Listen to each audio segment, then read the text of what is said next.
আসসালামু আলাইকুম এভরিওয়ান। আজকে আমি রান্না করব কচুর মুখি দিয়ে চিংড়ি মাছ দিয়ে। এই খাবারটা রান্না করতে গিয়ে আমার আসলে ছোটোবেলার কথা মনে পড়ে গেল। এটা আমি মাঝে মাঝেই মনে করি, মানে তখন আমার নানার বাড়ির কথা। এটা আমার নানার বাড়িতে সব মামিরা একসাথে থাকতো, মানে যৌথ ফ্যামিলি।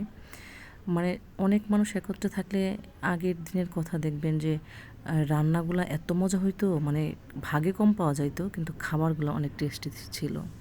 তো সেরকমই আমার নানার বাড়িতে নদীতে থেকে মাছ আনা হতো, চিংড়ি, পুঁটি মাছ এগুলো দিয়ে মুখি রান্না হতো। তো সেই খাবারটা এখনও মনে হয় সে স্বাদটা আমার মুখে লেগে আছে, কারণ আমার নানুর হাতের রান্না অসম্ভব মজা ছিল।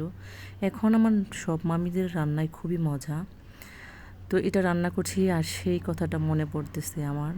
আর আমি যে রান্না করছি এটাও অনেক মজা হয়েছে।